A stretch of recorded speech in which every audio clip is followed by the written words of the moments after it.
Se battre ou se laisser abattre, c'est vrai que nous vivons en France un singularisme, comme les Israéliens vivent un singularisme, comme les Canadiens, notamment les Québécois, vivent un singularisme du fait de dirigeants qui sont aux ordres d'un mondialisme effréné qui s'est mis dans la tête depuis quelques décennies d'asservir les peuples de la planète. Ce singularisme atteint un niveau quasi caricatural avec Macron, qui est un psychopathe et qui passe le plus clair de son temps à saper le moral des Français, à vouloir nous abattre, tout simplement, pour servir les intérêts des amis, de ses amis, des Rothschild, des ultra-riches, de ceux qui lui ont permis d'accéder à un poste qu'il n'aurait jamais atteint sans les millions, les dizaines de millions d'euros, de dollars investis sur son nom comme sur un produit de consommation. Et c'est bien ça, Macron. Ce n'est qu'un produit de consommation qu'on a imposé par le fric du fait d'un système financier planétaire totalement dévérolé. On a réussi à imposer un individu qui relève plutôt de la psychiatrie, qui relève de soins, effectivement, psychiatriques, et qui n'a absolument pas sa place à la tête d'un grand pays comme le nôtre. Alors je suis partagé, je suis toujours face à un dilemme.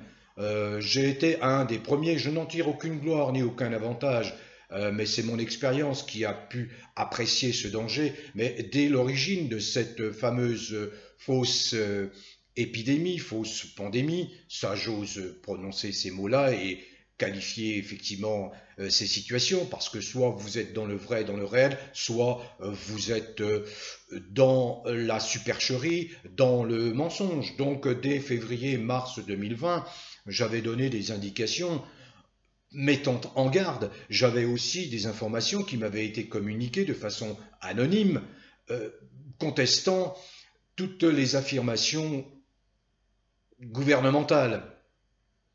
Par parenthèse, il est assez surprenant de voir que Agnès Buzyn, qui était la ministre de la Santé, qui dans un premier temps avait expliqué que le pays était protégé et qu'il ne serait pas atteint par un fameux virus qui serait originaire de Wuhan en Chine, ce que beaucoup de scientifiques aujourd'hui contestent, bien, eh bien que cette personne qui a, peut-on employer le verbe, le mot gérer, gérer lamentablement cette fausse crise sanitaire, a été récompensée par un poste de directrice au sein de l'Organisation mondiale de la santé. Vraiment, cette Organisation mondiale de la santé, j'espère que les prochains dirigeants français, après mai 2022, la remettront en cause et en tout cas la quitteront parce qu'elle n'est absolument pas digne de confiance. Quand je vois la débauche d'énergie des représentants de l'Organisation mondiale de la santé pour faire infléchir notamment l'Afrique, les Africains qui se sont retranchés dans une sagesse ancestrale en disant attendez, ne nous embêtez pas avec vos histoires de crise, parce que nous voyons bien que tout ça, ça ne fonctionne pas ici. Non, non, il déverse des tonnes de messages, d'informations auprès des autorités, dans les médias locaux, pour créer la peur, la psychose, pour inciter les gens à porter le masque, pour les inciter à se vacciner, etc. C'est scandaleux. Ce n'est pas une organisation mondiale de la santé, pas du tout. Elle ne mérite pas cette appellation, cette organisation. Mais ce n'est pas mon propos. Mon propos, c'est quoi? C'est un dilemme pour moi. C'est que je sais très bien que si je développe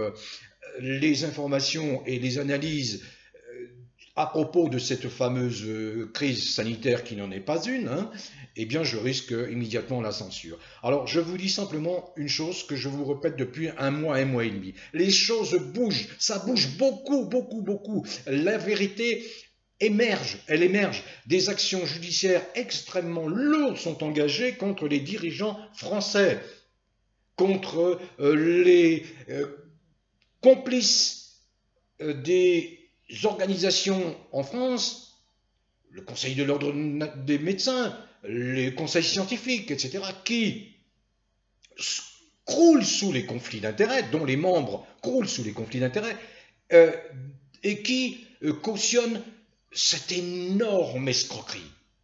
C'est du jamais vu, j'ose le dire, c'est du jamais, de mon vivant en tout cas, du jamais vu.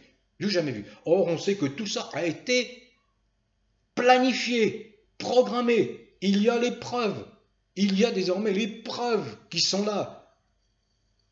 Alors j'ai dit, bon, non, je laisse ceux qui ont la compétence de le faire, et ils sont nombreux, des médecins, des observateurs qui suivent comme moi depuis le début cette affaire, cette lamentable affaire, je les laisse s'exprimer, ils le font bien mieux, ils peuvent vous apporter beaucoup d'éléments, entrer dans des détails, ce que je ne fais pas, car quand je l'ai fait, j'ai été immédiatement victime d'une censure implacable qui m'a valu, je le répète, la suppression de ma chaîne principale qui comptait 35 000 abonnés, qui avait été visionnée en 1 an et demi par 1 million de personnes et qui avait été vue 10 millions de fois. Donc ça devenait un petit danger puisque le message trouvait un écho parmi vous, parmi les gens, parmi les vrais Français.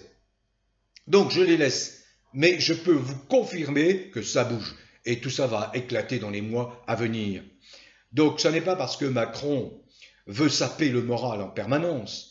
Là, il hésite, parce qu'il est question d'un 3e confinement, mais il y a un tir de barrage sévère de la part du monde économique, du patronat français en particulier. Roux de Bézieux avait déjà réagi de façon assez vive dans le courant de l'été contre cette gestion de la crise qui pénalisait lourdement l'activité économique en France. Mais là, bon, Macron s'en est ensuite pris, non pas aux entreprises importantes, mais au tissu économique constitué par ce maillage extraordinaire en France de petits artisans, de commerçants, de restaurateurs,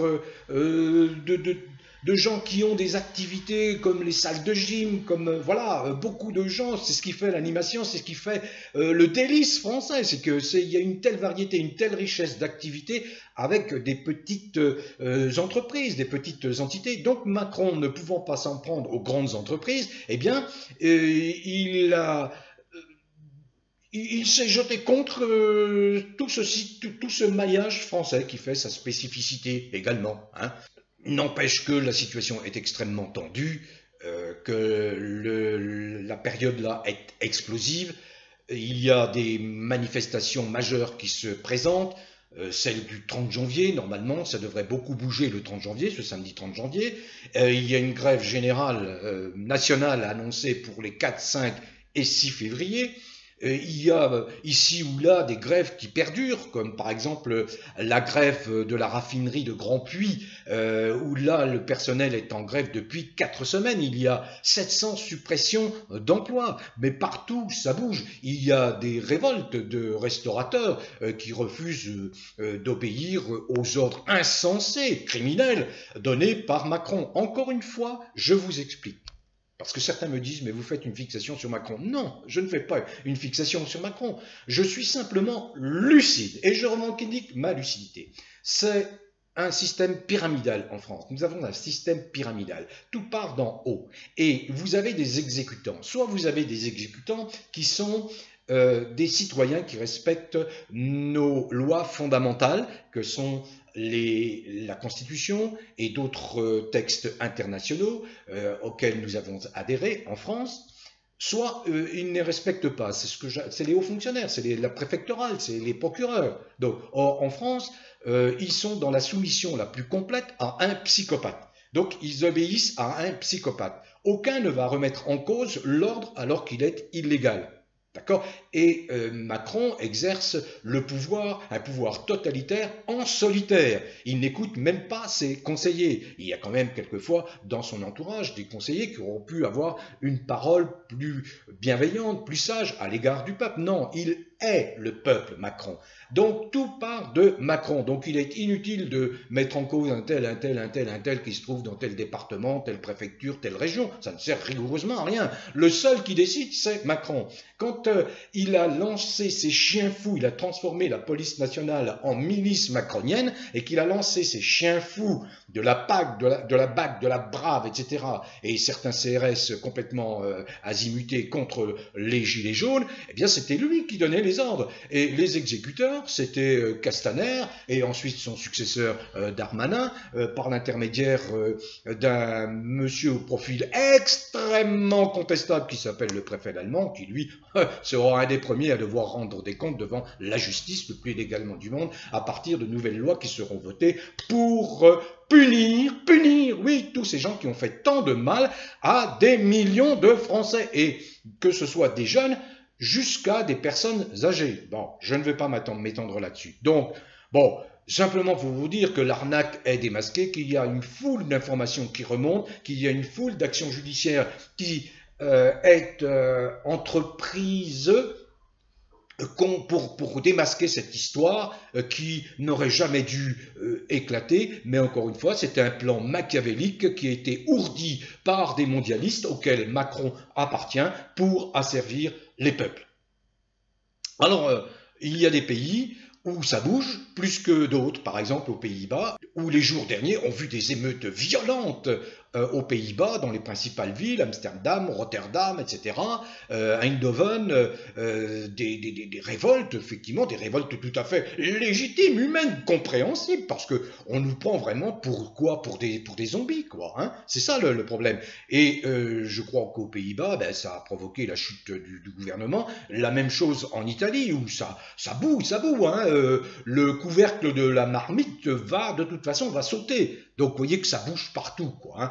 Et il suffit d'une petite étincelle pour que, en France, ça explose comme ça a explosé en 1789, en 1830, en 1871, en 1905, enfin bref, des dates où le peuple a repris son destin en main, et c'est ce qu'il faut. Mais le problème, c'est que c'est ce sur quoi compte Macron, c'est qu'il compte sur la dispersion, la division, la multiplication des ambitions. Vous savez, les gens sont prompts à abandonner leurs convictions, si je peux appeler ça conviction, parce que la plupart du temps, vous avez des ambitieux qui n'ont aucune authenticité humaine. Donc, il suffit de les flatter, de leur offrir des prébendes, des cadeaux, hein, ou des postes de pouvoir. Et puis voilà, vous créez la division, et c'est le cas. Regardez, Macron s'appuie sur quoi? Sur deux jambes pourries. Deux jambes pourries, il s'appuie, dès 2017. L'ex-UMPS, hein, c'est-à-dire l'UMP, devenu les Républicains, par un tour de passe-passe sarkozien, et puis les socialos traîtres. Mais les socialos, on sait que les socialos, de toute façon, par essence, ce sont des traîtres. Hein. Donc je ne sais même pas pourquoi ils continuent à s'appeler socialistes. Et ils n'ont rien de socialiste, ils n'ont rien dans leur démarche qui les assimile à un parti humaniste, comme c'est le cas avec la France Insoumise. Et les vrais écologistes, je parle des Verts, je ne parle pas d'Europe Écologie, parti créé par un certain Cohn-Bendit, qui est un homme extrêmement peu reluisant, qui véhicule des thèses qui sont quand même contre nature. À quoi assistons-nous, bien sûr, en France? Eh bien, à une vague d'abattement, de dépression, parce que, en plus, c'est l'hiver, ouais, le temps, il n'est pas aux joyeusetés extérieures, hein, c'est pas comme en été où on peut siroter un apéro entre amis à la fraîche, quoi, hein, quand on se sent bien, on se sent dans l'empathie générale. Bon, non, alors avec toutes ces mesures qui, vous savez, qui vous contraignent, qui vous infantilisent surtout, bon, c'est sûr que le moral n'est pas au beau fixe. Et c'est bien ce que veut Macron. Hein, il veut prolonger cet état de sidération, de psychose, de peur, de paralysie. Il veut jouer sur la paralysie. Mais parallèlement, on s'aperçoit qu'en France et dans le monde, la crise n'a pas eu de conséquences graves pour les plus riches. Au contraire, un Bernard Arnault, on s'aperçoit qu'il s'est encore enrichi. Macron, je l'ai souvent dit, je le répète, Macron n'a qu'un moyen pour s'en sortir, parce qu'il est la cible de 60 millions de Français. Hein, si je mets de côté un petit groupe de peut-être 2-3% de fanatiques macroniens invétérés, indécrottables. Bon, et puis si je mets à part les enfants, hein, qui n'ont pas atteint les 12 ou 13 ans ou 15 ans, bon, peu importe, eh bien Macron est la cible de tous les Français. tous les Français. C'est clair maintenant. Alors, il compte encore, vous savez, il s'accroche désespérément aux branches, à l'illusion. Je fais souvent le parallèle avec les Ceausescu en Roumanie en 1989. Vous voyez, alors que toute la population roumaine, que des groupes d'influence étaient constitués pour renverser ce régime infâme, eh bien lui s'accrochait aux branches. Jusqu'à la dernière limite, jusqu'à la dernière minute. Eh bien, on est dans cette situation en France. C'est bien qu'il faut que vous compreniez cela. C'est que Macron est extrêmement fébrile. Mais comme constitutionnellement, il détient des pouvoirs énormes, eh bien, il en joue. Il continue à en jouer tant qu'on ne lui conteste pas. Comme il n'y a pas eu le courage, il y a la lâcheté des politiciens qui ne veulent pas mettre en avant, en marche, la procédure de destitution en vertu de l'article 68 de la Constitution, c'est ce à quoi appelle Francis Lalanne. Il a parfaitement raison. Et je ne vois pas pourquoi il est la cible des médias qui brandissent les menaces en mettant en avant un article du Code pénal. Mais ça, c'est de la dénonciation calomnieuse. Parce que M. Francis Lalanne, comme tous ceux qui appellent à la destitution, s'appuie sur les lois fondamentales, sur la Déclaration des droits de l'homme et des citoyens. Un peuple qui vit sous l'oppression a parfaitement le droit de se rebeller. C'est inscrit dans notre Constitution, c'est le socle de notre Constitution. Donc je l'ai déjà dit à l'adresse de ces médias qui font honte au métier de journaliste, ce ne sont pas des journalistes. Apprenez, repartez à l'école, apprenez le sens des mots. Quand vous mettez en avant le mot complotiste, qu'est-ce que veut dire le mot complotiste? Qu'est-ce qu'un complot? Qui ourdit un complot? Vous opposez quoi? Vous faites un parallèle entre complotisme et liberté d'expression. Ça veut dire quoi? Ça veut dire que si vous usez de votre liberté d'expression en France, vous êtes un complotiste, mais vous êtes complètement fou, ceux qui vous prétendez encore mes confrères. Vous n'êtes pas des journalistes, vous êtes des foutriquets. Vous êtes des foutriquets. Vous faites la honte à de grands reporters, grands journalistes que j'ai eu la chance, le bonheur de côtoyer. Vous êtes la honte de la France, les médias, et certains médias. Heureusement qu'il y a une autre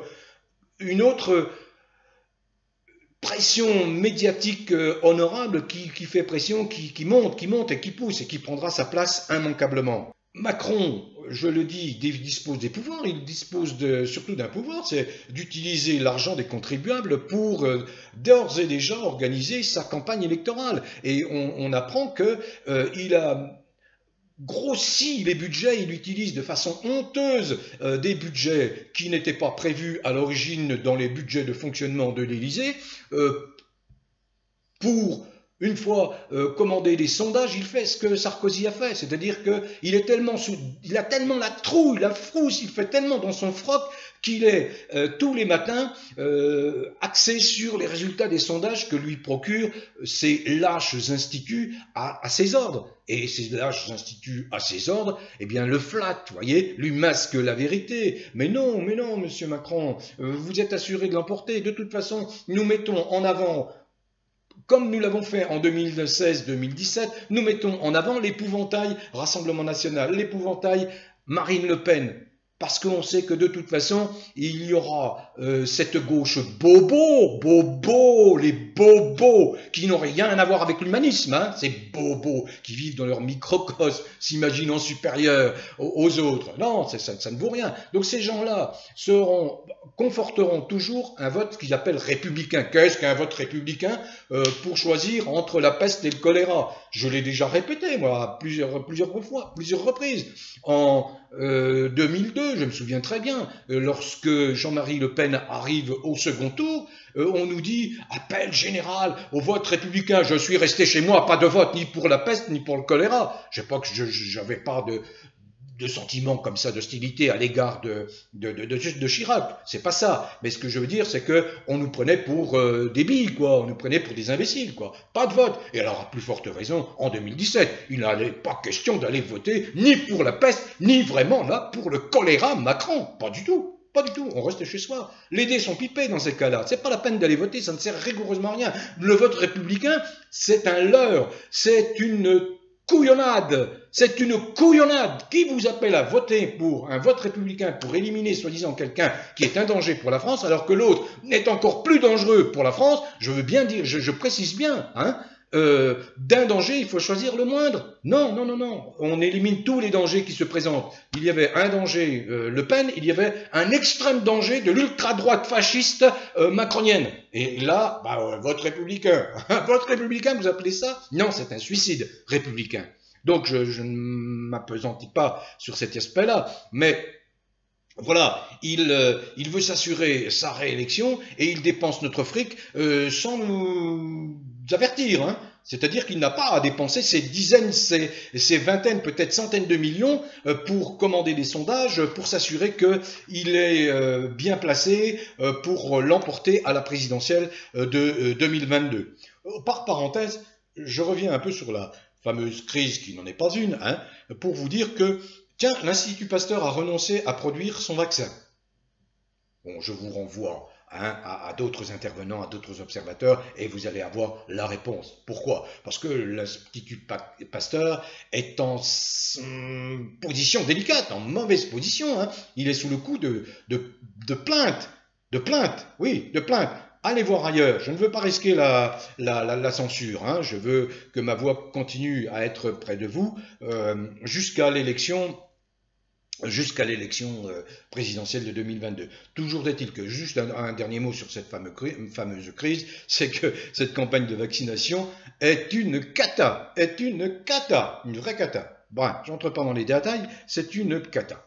Voilà. Alors, le but de Macron, bien effectivement, c'est d'être omniprésent, hein, omniprésent, comme l'avait fait Sarkozy, mais ça n'avait pas porté chance à Sarkozy, et il avait été balayé en 2012, tout simplement parce que les gens en avaient vraiment ras-le-bol, et que lui s'accrochait à ses illusions. Eh bien, Macron, c'est exactement la même chose. D'autant plus que ça secoue au sein de la Macronie, à l'image de Martine Vonner, exemplaire, cette médecin exemplaire.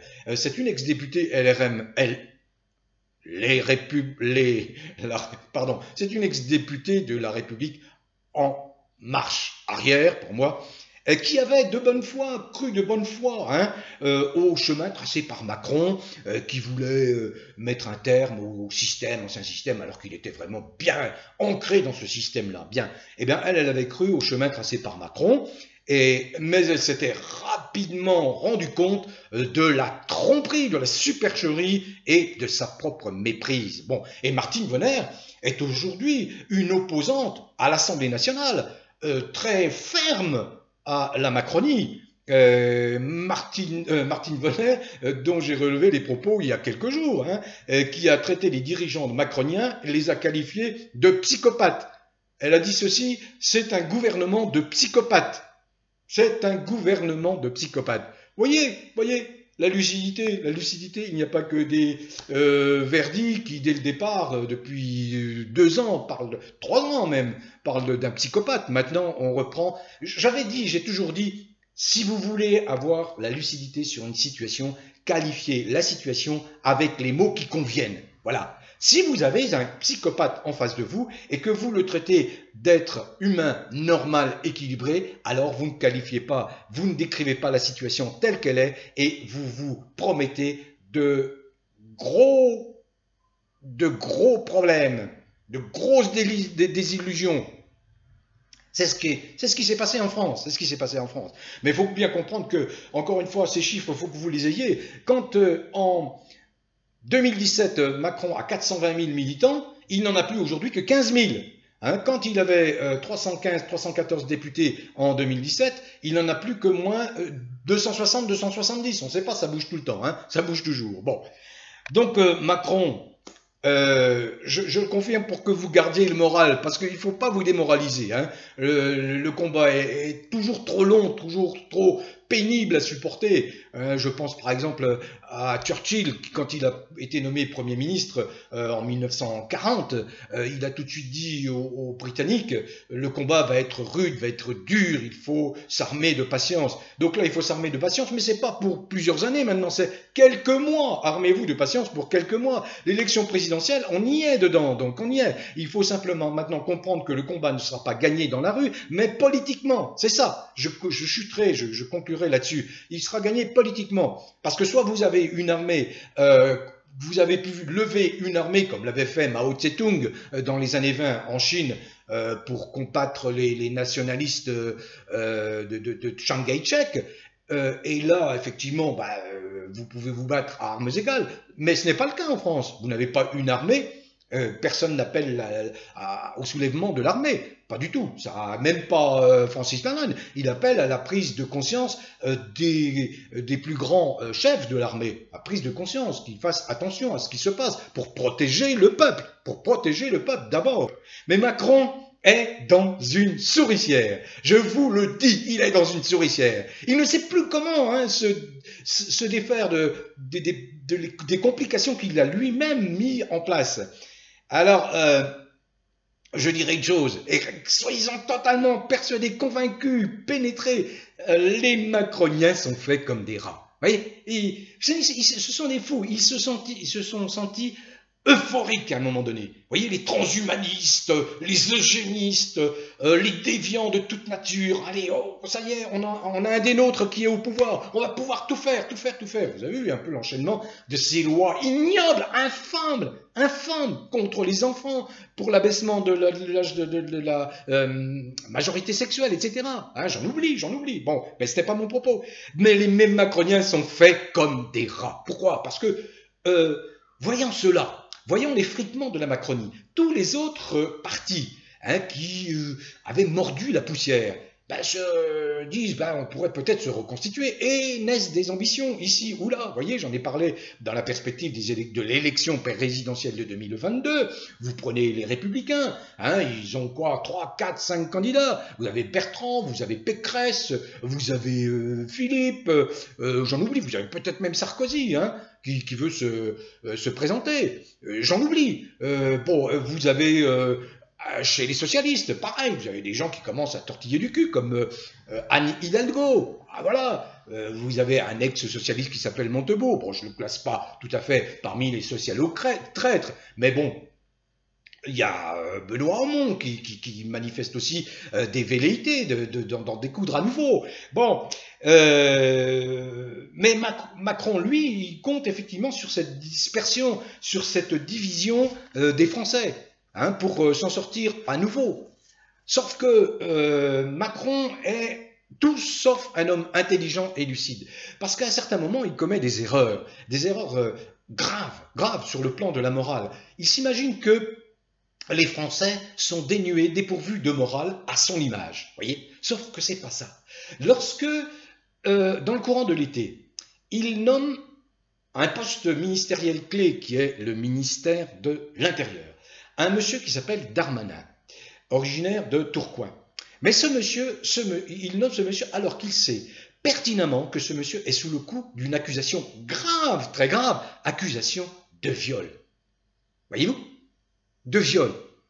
Comment les Français, les vrais Français, peuvent-ils percevoir cette information? Ils la perçoivent très mal. Ils se disent, attention, c'est quoi ça? Ce monsieur qui se permet de nommer à un poste clé ministre de l'Intérieur, celui qui va donner les ordres à la milice macronienne de tabasser des citoyens innocents, pacifiques, parce qu'ils ont osé user de leur droit de manifester qui est inscrit dans la Constitution. Donc vous voyez un petit peu ce décalage. Et puis, toutes les lois infâmes, ignobles, qu'il fait passer au pas de charge par des députés qui sont de plus en plus absents. Vous l'avez vu. La prolongation de l'état d'urgence, non pas jusqu'au 1er juin, mais jusqu'au 31 décembre. C'est ni plus ni moins, sans avoir actionné l'article 16 de la Constitution, c'est ni plus ni moins le vote des pleins pouvoirs. Il s'est fait voter les pleins pouvoirs. Donc, il y a un certain nombre de députés macroniens qui n'osent plus se présenter dans l'hémicycle au moment de voter de voter des lois aussi infâmes, ignobles contre le peuple, parce qu'ils devront en répondre devant leurs électeurs dans leur propre circonscription. Alors quand vous voyez que cette loi a été votée par 113 voix sur 577 députés, non mais vous rigolez ou quoi? Vous rigolez ou quoi? Lorsque Pétain se fait voter les pleins pouvoirs à Vichy le 10 juillet 1940, ils sont presque 700 à être là, présents physiquement, de tous les bords politiques. Mais là, vous vous rendez compte, les lâches, ce sont des lâches, ces députés. Ils n'osent pas aller voter une loi qui est infâme. Vous voyez, voilà, donc c'est bien là, vous voyez la trouille aussi qui est en eux. Ils savent très bien que leur sort ne sera pas un sort enviable lorsque Macron aura chuté. Je lisais dernièrement, je découvrais la liste de toutes les mis en cause par la justice au sein du gouvernement. Elle est interminable, interminable. Vous voyez, je vais parler de Darmanin, mais il y a Alexis Kohler qui est le secrétaire général de l'Élysée, il y a Olivier Dussopt qui s'occupe du budget, il y en a d'autres. Bon, ça n'arrête pas. Tous les mois apporte son lot de mis en examen ou de mis en cause judiciairement au sein du gouvernement ou plus largement de la Macronie. Parce qu'il y a beaucoup d'affaires en cours. Richard Ferrand, etc., Thierry Solaire, tous ces gens-là ont affaire actuellement à des procédures judiciaires à leur encontre. Donc c'est le branle-bas de combat au sein des médias qui sont chargés de diffuser des sondages bidons des instituts aux ordres des amis de Macron. L'objectif, eh bien, c'est ancrer, enfoncer, coûte que coûte, dans le crâne de ces idiots d'électeurs que nous sommes, hein, c'est nous les idiots d'électeurs, qu'un nouveau duel Macron-Le Pen est inéluctable, inévitable. Et ceci en caressant dans le sens du poil la principale concurrente ou rivale, si on peut appeler ça une rivale, parce que je pense que ils s'entendent bien, en la mettant dans les résultats de ces sondages en tête, face à Macron dès le premier tour. Voilà, une façon, bien évidemment, de tromper, de truquer, nos esprits et de truquer par avance les résultats de l'élection. Je répète que l'éviction de Macron, qui va passer par sa défaite cuisante et si possible par un empêchement à se représenter, ça passe par le combat politique. J'enfonce le clou. Certains me disent, ouais, mais vous parlez maintenant de politique parce que c'est le combat à mener. Parce que vous êtes dans une situation, nous sommes dans une situation qui est insupportable et que on a essayé beaucoup de moyens et que le combat de rue, je viens de le dire, il est toujours nécessaire, mais il n'est pas efficace comme on l'espérait, Demandez aux Gilets jaunes, les sacrifiés, les martyrs, j'ose ce mot, des Gilets jaunes, à ce prix, pour quel résultat obtenu? Aucun. Donc il faut utiliser les schémas institutionnels, l'élection, le suffrage, pour se débarrasser de l'importun, de l'usurpateur Macron. Alors, un dernier mot. Et j'ai été assez long aujourd'hui, je vais essayer de raccourcir ça. À gauche, faisons un état des lieux, je l'ai déjà fait dans une précédente vidéo. À 14 mois du premier tour de l'élection présidentielle de 2022, 14 mois. C'est très court, hein, on est dedans. À gauche, un résumé. La vraie gauche, hein. Je ne parle pas des socialo-traites, je ne parle pas du Parti socialiste et de tous ses acolytes, bon, qui sont des petits particuliers, ce n'est même plus des partis. On les cherche, même plus dans les cabines téléphoniques, elles ont disparu, vous voyez. Donc, Mélenchon, n'en déplaise à ceux qui n'aiment pas Mélenchon. Alors, je répète quelque chose ici. Mélenchon n'est pas un riche. Mélenchon n'est plus franc-maçon. Mélenchon n'est pas celui que ces ignobles de la Macronie ou de l'ultra-droite décrivent. Arrêtez de calomnier, d'insulter ce personnage qui est un personnage respectable, très respectable. Arrêtez. C'est toujours dans ce sens-là. Les attaques, c'est toujours contre Mélenchon. Alors, sachez que Tout commentaire qui est injuriant, insultant, méprisant, qui tombe dans la calomnie contre Mélenchon, il passe immédiatement à la poubelle. Il y a un filtre, des mots-clés. Il y a des mots-clés. Dès qu'un mot apparaît, ça passe à la poubelle. Vous pouvez contester Mélenchon avec des mots respectueux. Ça, je l'accepte volontiers. Par exemple, Mélenchon qui ne s'engage pas dans la destitution. Des gens qui rouspètent, à juste titre, comme moi j'ai rouspété contre Mélenchon à ce propos. J'accepte, le commentaire, il reste en place. Mais vous restez respectueux du personnage. Nous avons quand même la chance d'avoir ce monsieur-là. Sinon, ce serait le désert. Sinon, ce serait déjà un dictateur encore plus infernal contre nous. Voilà ce que je veux dire. Et ces gens de la France insoumise, et également les souverainistes, se battent. Quand je vois un Florian Philippot qui est toujours en avant, quand je vois Asselineau toujours en avant, quand je vois Dupont-Aignan qui est toujours là, au front, tous ces gens-là se battent. Ils se battent et ils méritent le respect. Donc pas plus que je n'accepte qu'on injurie, qu'on insulte, qu'on calomnie Mélenchon, je n'accepterai qu'on injurie, qu'on calomnie les souverainistes, que ce soit Asselineau, Dupont-Aignan ou Florian Philippot, ou d'autres, ou Jean-Frédéric Poisson, par exemple.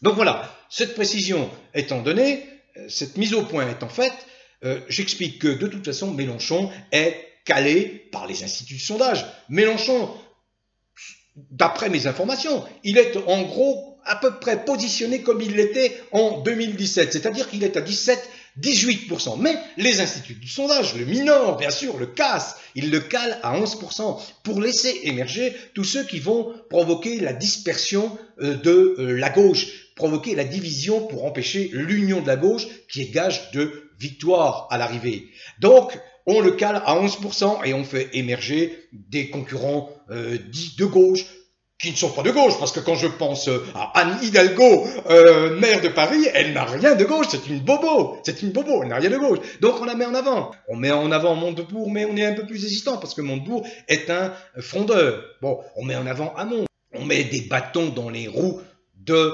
l'accession possible de Mélenchon au pouvoir. Mélenchon est quand même crédité d'une chose dans l'électorat de gauche, au sens le plus large du terme, c'est qu'il apparaît le seul capable, le mieux à même de réaliser l'union nécessaire à gauche pour la victoire, et même d'élargir. Moi, mon souhait, c'est qu'il élargisse vers les souverainistes, j'allais dire, sociaux, vers les conservateurs sociaux. Je pense par exemple à Jean-Frédéric Poisson, qui est le président du Parti démocrate chrétien, un parti qui avait été créé par Christine Boutin. Je ne sache pas que les chrétiens sont des gens qui combattent la sensibilité sociale. Au contraire, le christianisme, c'est la générosité, c'est la bonté, c'est l'aide, c'est l'altruisme. Donc voilà, on peut ouvrir. Bon. Alors, quant à la droite souverainiste, et je vais arrêter là, quant à la droite souverainiste anti-mondialiste, l'universalisme, c'est considérer tous les êtres humains avec le même respect. Le mondialisme, c'est tout à fait le contraire. C'est un groupe qui veut s'imposer à l'ensemble de l'humanité et qui veut esclavager l'ensemble de l'humanité. Ça n'a rien à voir non plus avec l'internationalisme. Ça, ce sont les thèses plutôt communistes, c'est-à-dire que là aussi, c'est un groupe, le culte de la personnalité, on l'a vu sous Staline, on l'a vu avec Mao, bon, c'est un groupe qui veut imposer son idéologie à la masse. Ça ne marche pas forcément mieux que pour les mondialistes ultra-libéraux qui sèment la pagaille sur la planète entière et en particulier en France. Donc, la droite souverainiste, elle m'intéresse dans le sens où elle peut se montrer généreuse, soucieuse aussi du bien-être des gens. Cette droite souverainiste, elle est principalement incarnée par François Asselineau, président de l'UPR, qui lui appelle à la destitution depuis. Elle est incarnée par Nicolas Dupont-Aignan, président de Debout la France. Elle est incarnée, qui siège à l'Assemblée nationale, lui. Elle est incarnée également par Florian Philippot, le président des Patriotes, qui se démène, qui est vraiment au front. Je salue sa combativité à Florian Philippot, le président des Patriotes. Et puis, elle est incarnée également par quelqu'un qui se définit comme un conservateur. Alors dans le bon sens du terme, moi je veux bien le prendre dans le bon sens du terme, car moi-même, par exemple, je défends des règles morales. Vous voyez, souvent vous m'avez entendu parler de ces lois. Je suis contre la PMA, je suis contre la GPA, je suis contre l'abaissement de l'âge sexuel, je suis contre tout ce qui est contre nature. Bon, donc si c'est ça le conservatisme, je suis d'accord avec Jean-Frédéric Poisson, le président du Parti démocrate chrétien, du Parti chrétien-démocrate, pardon. Donc tous ces gens-là, pour l'instant je dis, mais ça change à mon avis, ça bouge, ça frémit en leur faveur, d'après mes observations. Mais je ne suis pas institut de sondage, j'observe simplement, à travers les lectures que je fais, les analyses que je vois, l'attitude, le positionnement, les actions des uns et des autres. Eh bien, on parle beaucoup de ces 3 ou 4 personnages-là, chefs de file des souverainistes. Donc, ça bouge en leur faveur. À eux à s'entendre, à eux à créer éventuellement une union pour peser dans la bataille de la présidentielle de 2022. Un mot quand même pour revenir sur... il y a quand même des partis comme le Parti communiste qui vivent sur leur gloire passée et qui risquent, s'ils s'entêtent à vouloir présenter un candidat, risquent de disperser les voix, ce qui contrariera la démarche de Mélenchon. Ça me paraît clair. Donc, heureusement, Marie-George Buffet, qui est une politicienne absolument admirable et respectable, qui est une ancienne ministre des Sports, elle a indiqué clairement le chemin. Il ne faut pas se disperser, il faut soutenir d'emblée Mélenchon. Mais sera-t-elle entendue par ses amis du Parti communiste? Ça, bon vent. Bon vent à tous les vrais Français, quelles que soient vos origines, quelle que soit la couleur de votre peau. Toutes les couleurs sont belles sous le soleil. Quelles que soient vos croyances religieuses ou philosophiques ou spirituelles, quelles que soient vos opinions politiques. Dès lors que vous êtes un être humain éclairé, altruiste, généreux, ouvert d'esprit, tolérant. Voilà. Cultiver le bien-être qui est gage de bonne santé. J'enfonce le clou. Cultiver le bien-être qui est gage de bonne santé. Bon vent. Bon vent à tous, où que vous soyez, en France métropolitaine, en Navarre, dans les merveilleux pays, territoires et départements d'outre-mer et à l'étranger. Bon vent. Bon vent à tous.